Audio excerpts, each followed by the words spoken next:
Hi everybody, welcome back to our channel, MMO Media. We try to reach our community to give them updates what's going on. And for me here, I'm so glad because sometimes in the community, some people are going through tough time without knowing what's going on. And I'm happy because I have a guest tonight, and she is my old friend, and I'm happy for her coming out to declare what is inside you. It may kill you. So she'll tell us more what she has been going through and what she brings as a voice in our community. Hi, Milka. Hi. We are happy. Welcome to our channel. Thank you. And first, I congratulate you for coming out to say or to speak the truth, to help our people to know sometimes what we go through. People may see you as a very beautiful girl. By the way, you are very beautiful. Thank you. And sometimes they don't know what hurt you. So feel free to speak to our community what you have been going through and what kind of a voice you are bringing up. Okay. So, thank you very much, Reverend Kahia, for having me in your show. My name is Miss Milka Kamau, or Gatoto. I am a child of God. I am a wife. I am a mother. I carry all these hats. I am a psychiatric mental health nurse practitioner, and at the same time, I am a survivor of a mental health condition called PTSD and depression as well. This is something that I have gone through for a while, but I have never shared with anybody outside of my family until recently, when God has been speaking to me and letting me know that not only am I a professional in mental health, I've also been a patient. And so God has been speaking to me that I need to do something about it, because there is a lot of stigma surrounding mental health. We need a lot of awareness, because the stigma prevents people from seeking care. And this is the reason why I responded to the call to start campaigns, awareness about mental health, to talk about it so that we can end the stigma. So that's the reason why I'm here today, and I thank Hilda Kahia for inviting me to have this interview to just bring this message. Did you want me to go to the details of? Yeah, I want you to go to, into details when it happened and when you realize you have a mental issue and how did you came out of it. Okay. That is one thing. Yeah. Then when you answer that, it will help. By the way, for me, first, this week we are talking more about the community. And why I invited you is one of the community leader told me I have to bring you to our show, Jane Makura. Okay. She really was, impressed of the way you came out and start speaking out. Yeah. She's the one who told me to invite you and to reach you so that you may be a voice of our community. So go ahead, you tell us your story, what make it, what make you be depressed and how you came out. Yeah. So when I give my story, I usually talk about my dad, and usually, like, what I usually say is that I don't talk about my dad because I don't love him or because I want to taint his name. So I usually say, if you have met my dad, continue knowing him the way you know him. And if you meet my dad after I give my story, love him. Just don't make this story taint how you find him to be. So what happened is that I went through emotional, physical, and mental abuse when I was growing up through the hands of my dad. And this happens throughout my childhood. There was no break. It was 24/7. And I realized that I have been born in a somewhat of a boot camp when I was very young, maybe between the ages of 2 and 4. That's what I realized because my dad was alcoholic. He was violent, physically violent. A lot of abuse went through, and there was no break. Like I said, it was 24/7. We had to be aware of where he was. He was like a dictator, somebody who gives instructions, somebody who makes you feel like you're not worthy, somebody who will come home and talk about, how you will turn out to be nothing, you'll be married, get pregnant, be chased back to your home by your husband, somebody who will threaten to kill you, somebody who threatened to kill my mom. A lot of, if I sit down and talk about all the abuse that went on, I think we're going to be here the whole day. But so I don't want to do that. I just want to say there was abuse, and I realized at a very young age also that there is something wrong, especially when I was in my teenage years, when I was starting to realize myself. I realized there is something wrong with me because of this life that I have grown in. The experiences that I've gone through I was growing up. So I realized that I had a very poor self-esteem. I felt like I was worthless. And this is because I was born with a need and I want to be a dad's girl, and it didn't happen. I didn't have any relationship with my dad. Actually, the only relationship I had with him is when he was calling me to send me to do something, or when he was saying bad names towards me. That's the only relationship I had with him. So I felt, so low self-esteem, a lot of sadness, feeling like the world is harsh, having depression, sadness, feeling worthless, helpless, feeling bad about myself, feeling guilty. I would like if I'm employed, if I get an employment, the people that my boss would appear to be like my dad. I would want to hide from my boss all the time. I would feel like I'm in the wrong. There's something I'm doing wrong, because that's what happened throughout my childhood, is that everything I did was wrong. There was nothing that I did that was good enough. There's a lot of rejection, abandonment, mistreatment. So I continue to survive like that even in my adult life, which was very difficult, because I could go even to seek an employment, and after they employ me, I would tell myself they employed me because they don't know me. But actually, after they know who I am, they will fire me. So, and that's how I felt even when I went out in groups of people. I felt like I cannot show my authentic me, because there's something really wrong with me, because that's the strong message that I got from my dad. With all that abuse, throughout all that abuse and abandonment and neglect, and through all that, I got that you're worthless, you're good for nothing. And so I had to wear masks when I'm coming out of my house. I'm coming out of the house when I'm going to, I'm going to around to be with people. I would have to wear a mask when I'm going to work, and I'll have to stay guarded so that they don't see what is behind my mask. Because in my belief, if they see it, I'm done. I'm worthless. I am not good. So that life was very difficult. It affected my work. I would get fired to a lot of jobs. I moved to Oklahoma first when I came here to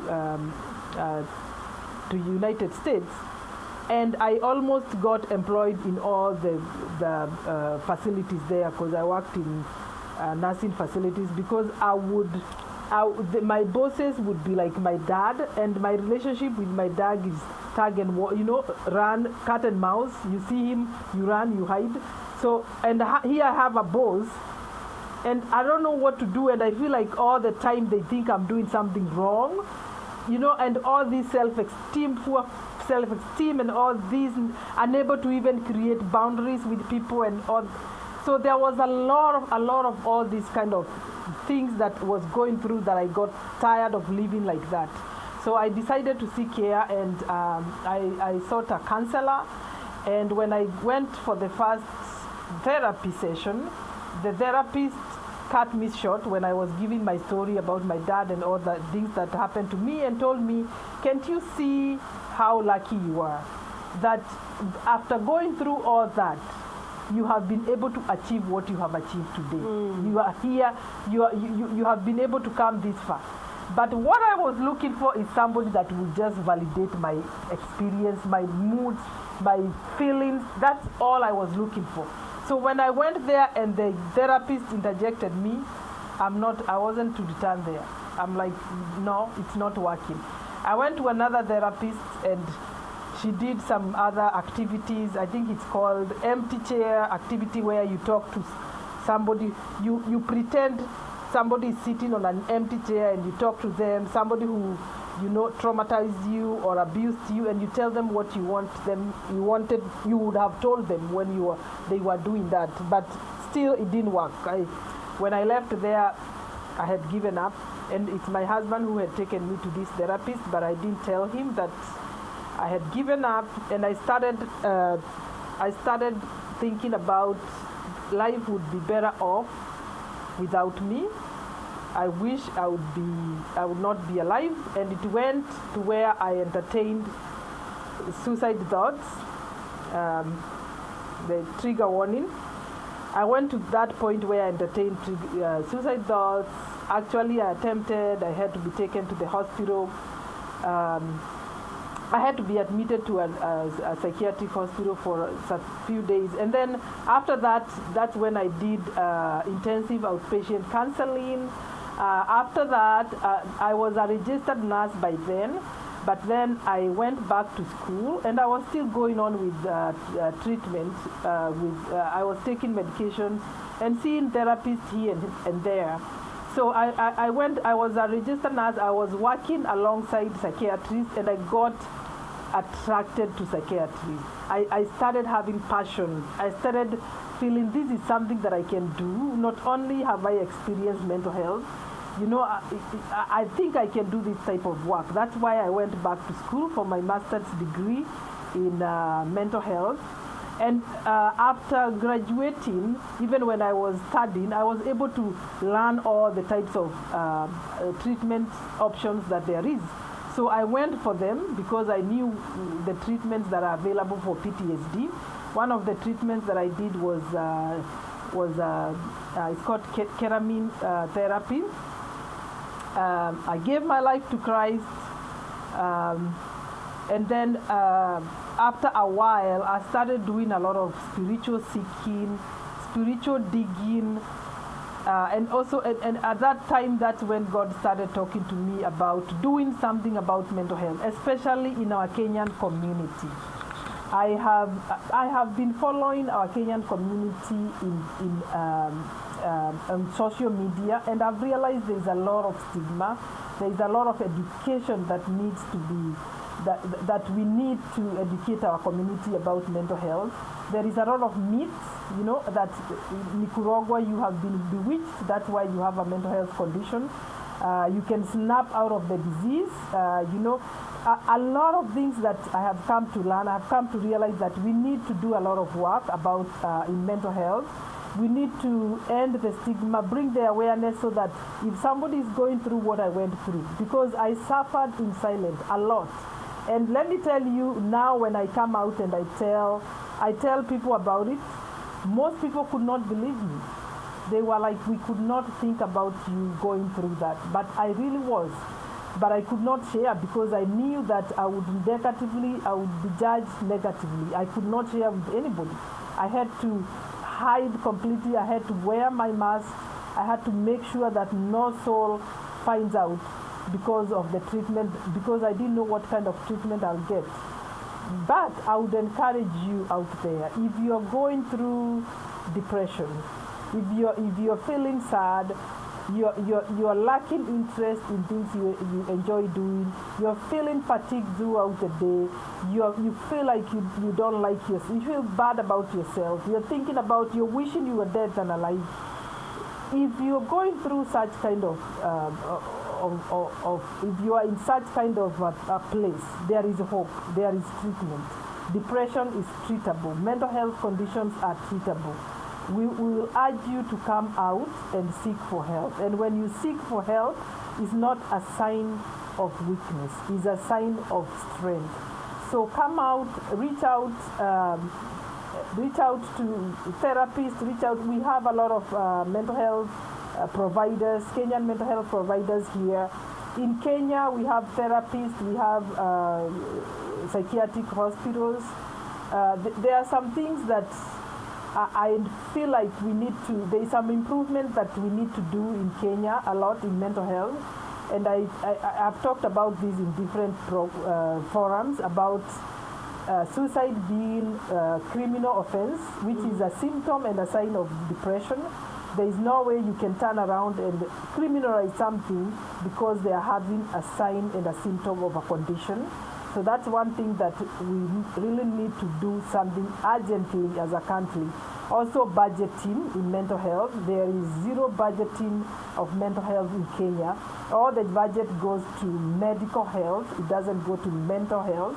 And you cannot have a healthy nation if you're not providing them a healthy mental health. You're not providing them with mental health services. So that's another area that needs to be improved. Also on how people are treated, people with mental health conditions are treated in our country, Kenya, even those that are admitted in the hospitals.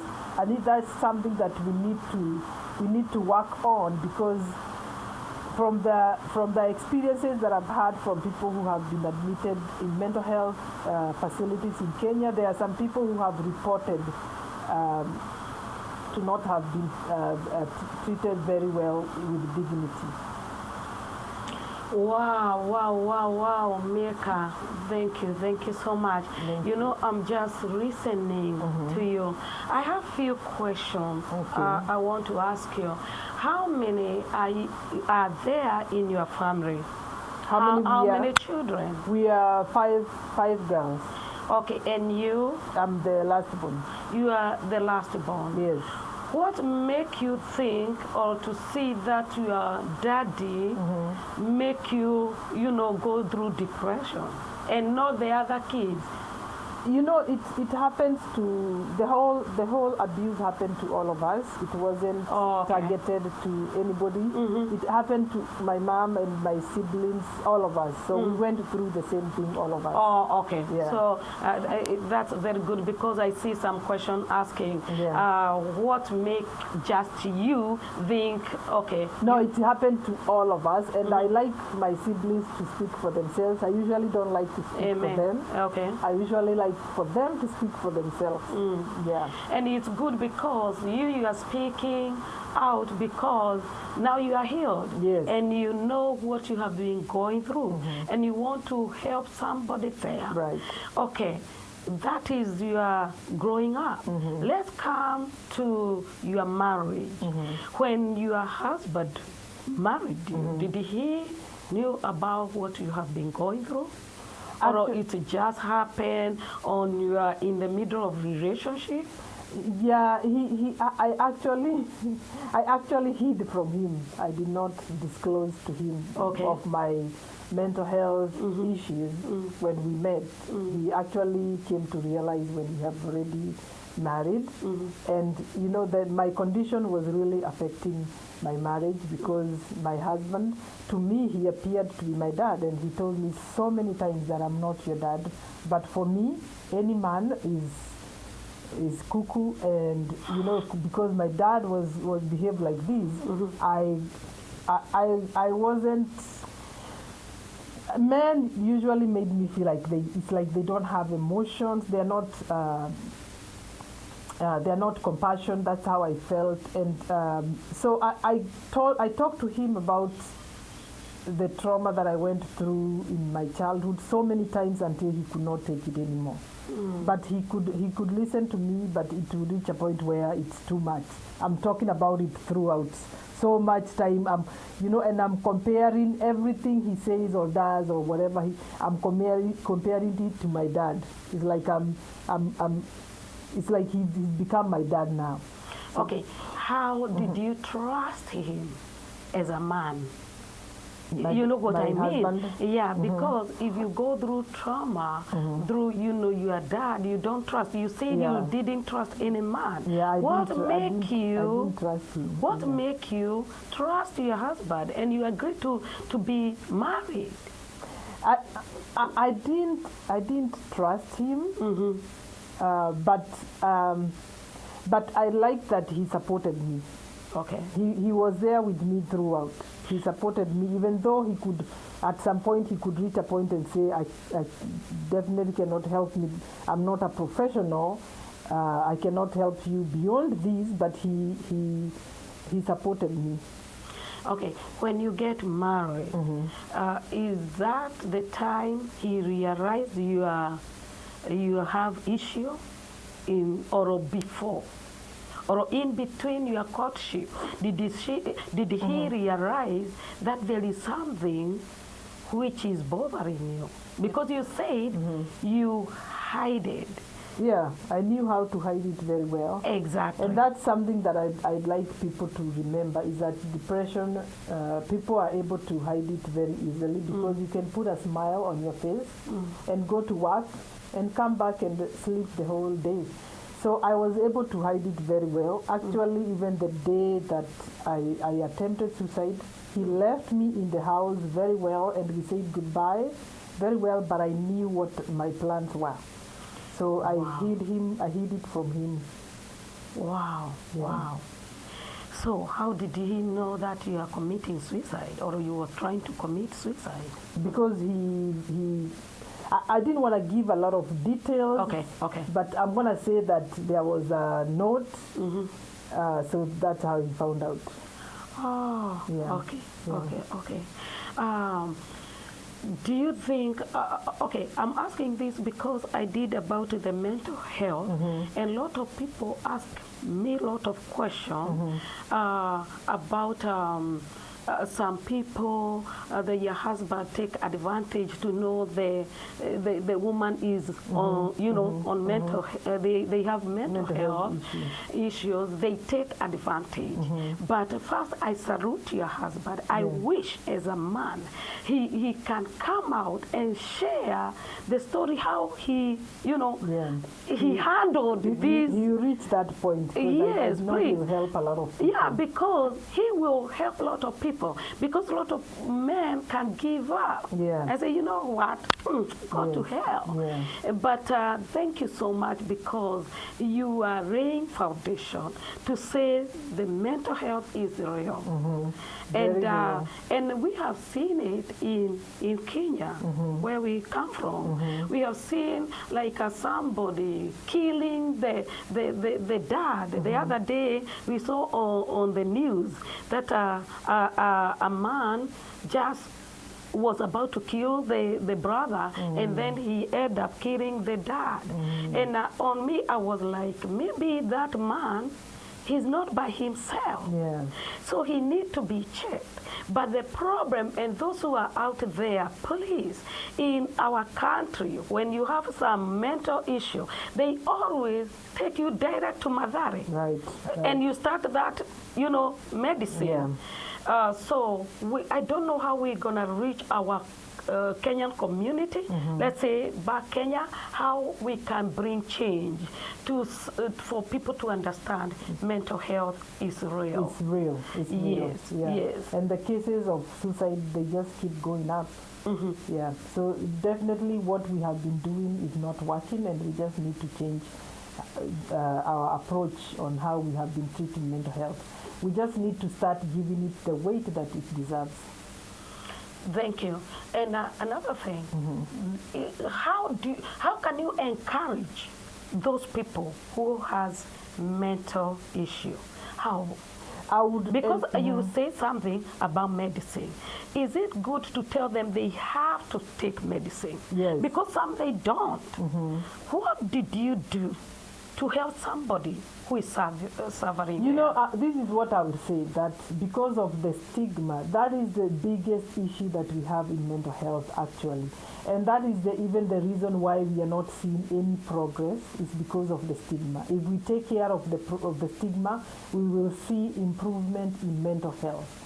Because even for me, when I was taken to the hospital and the doctor told me that you have post-traumatic stress disorder and I need to put you on medication, I said no. I told the doctor I don't have any condition at all, and all I want to do is go home. And the doctor told me, no, you're not going home because you have attempted to end your life. We will have to put you in the hospital and you need to take medication. But I said no.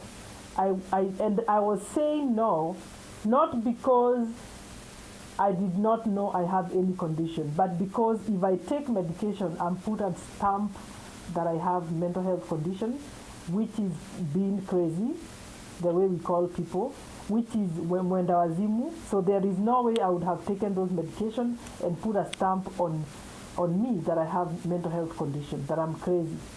So if we end stigma, because there are some people who have mental health issues, they are suffering, and the reason why they are not seeking care, the reason why they are not taking medication is because of the stigma. Because they know that if they start taking medication, they have been labeled, they have accepted that they have a mental health condition, and we call those people crazy. That's why they will not take medication. So if we eradicate stigma, people will be able to seek care, to seek help. They'll be able to take medication, and we can see improvement in mental health.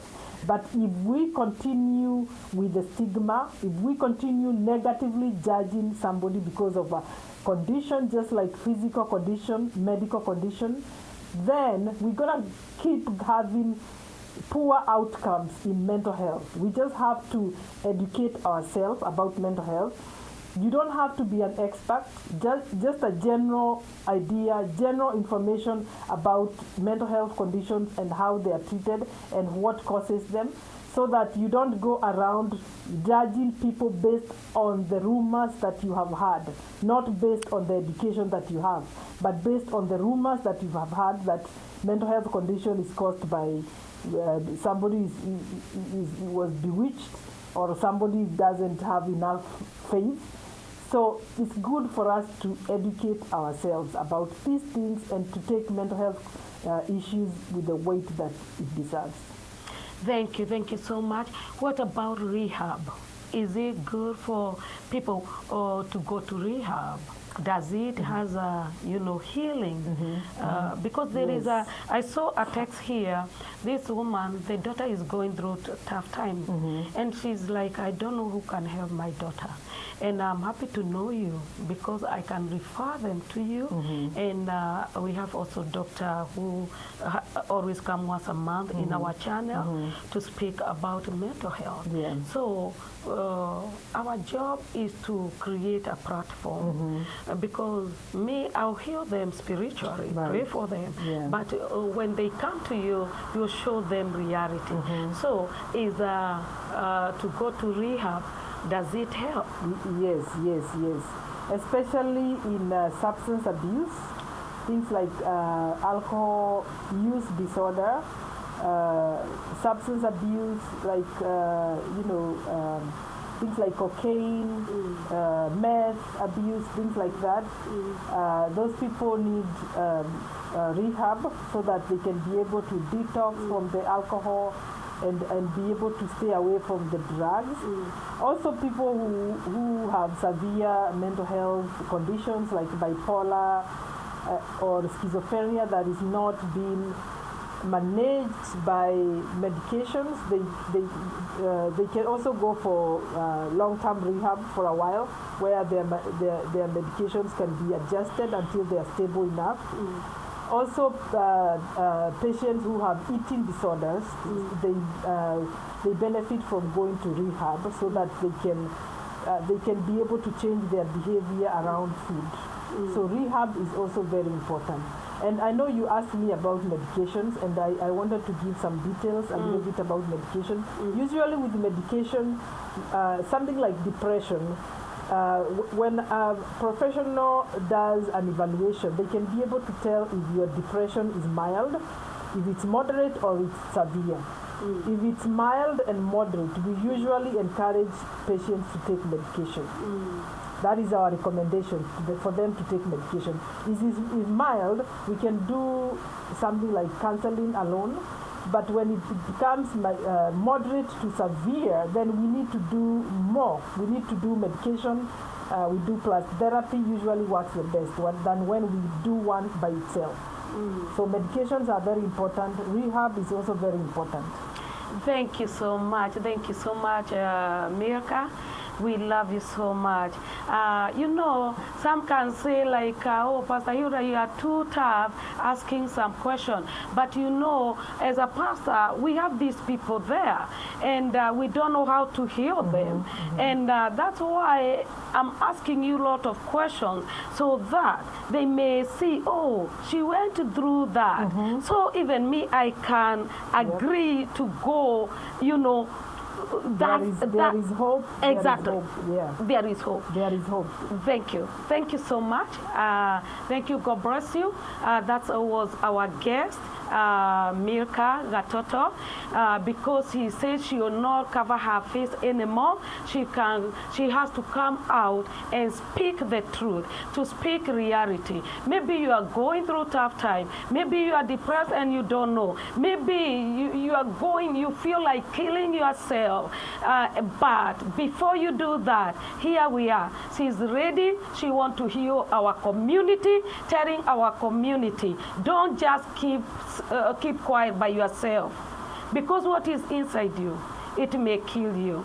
So we thank God. Please, she'll be coming to our channel once in a while. We will arrange with her when she'll come, so that she may continue touching many people and touching many families.